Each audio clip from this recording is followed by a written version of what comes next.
Okay, well this was a surprise. This has the loudness of an Xserve and a G5.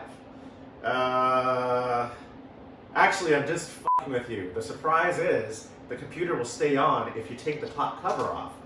And as soon as you close it, the fans will actually ramp down to where they're supposed to be.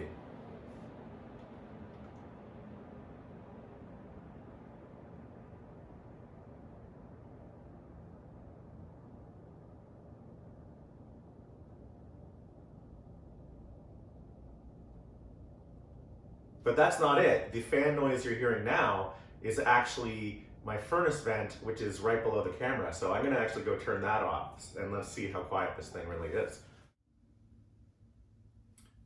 So aside from some outside noises from the street, this thing is actually really quiet. The system is under almost 80% load right now, and all I hear are some low frequency fans, but I'm also close to the back where the exhaust is, so I'm not too sure what it sounds like where you are. And realistically, once this is put into my rack mount furniture, it's gonna be about 6 to 8 feet away from me anyway, underneath my desk almost, so I'm not gonna hear this thing.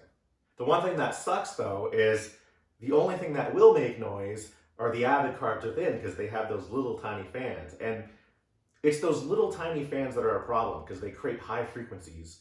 And the high frequency fan noise is the annoying kind of fan noise, whereas big kind of fans here create a lower frequency, so it almost just sounds like, you know, a high efficiency furnace, you know, pushing air through your house. It doesn't really get bothersome.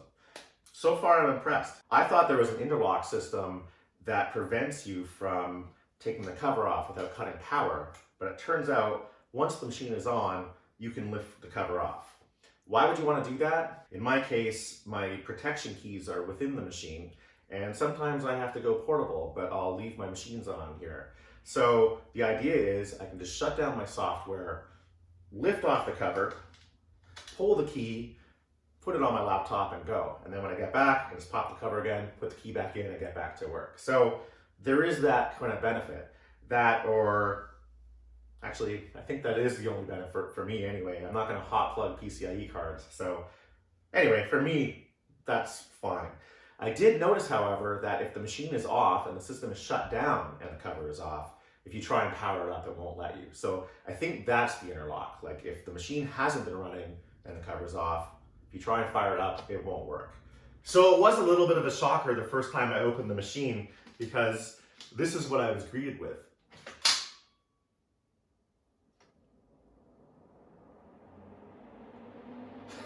Holy crap. Listen to that. And it sort of stabilizes to a setting and stays there. I also noticed that the CPU is actually clocked down, so maybe it's a thermal protection. I noticed as soon as I lift the cover and the fans ramp, CPU usage that was sitting at 20% suddenly skyrockets to 100. So I think the CPUs go to almost like a fail-state speed so they don't burn up or something. And then as soon as you pop the cover back on, something tells the chip that it's okay, and I get all the juice again. I'll get into more detail with this in another video, but I just wanted to try a quick CPU stress test that isn't really scientific. I decided to open up a Pro Tools Ultimate session. This is an orchestral mix, and it's in 7.1. There's a lot of reverbs, there's a lot of plugins, and a lot of tracks. These are all individual mics. This is a second pass, this is a third pass, there's a fourth pass, there's a fifth pass, and on it goes. So I just wanted to see how this session would react. So unfortunately I can't play it due to copyright reasons, but I just muted the speaker. So I will hit play. And we're at 60% CPU, oh no, 57% CPU. This session is running at a 64 sample buffer. This session is at 96K. And also, I decided to put a FabFilter plugin, a Q3, on every single track in the session, just for fun. It's a pretty meaty plugin for CPU usage. And just for giggles, I also put a multi-band compressor on every single track in the session. And I also put a deverb on every single track in the session. And that in itself is completely unrealistic, but you can see that the CPU is only hitting 70% right now. That's a lot of juice. I'm actually pretty impressed here. And this isn't like one of those tests where the plugins aren't doing anything. There's audio passing through all of these at all times because these are continuous audio files. So natively, this system is crunching through a lot of data.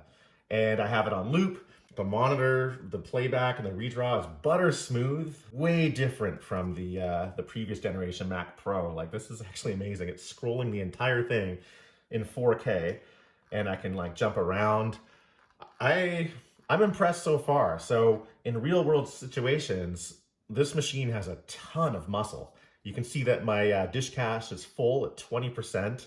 I'm using 14% memory, and the disk I/O is at like 3%. So these are good stats so far from a real world working situation. And in a video that I'll do later, once I have this computer back out in the studio, I'll do my tests with Logic and Pro Tools and VEP all running at the same time and synchronized, and we'll see how the performance is there. But so far, this is kind of unbelievable.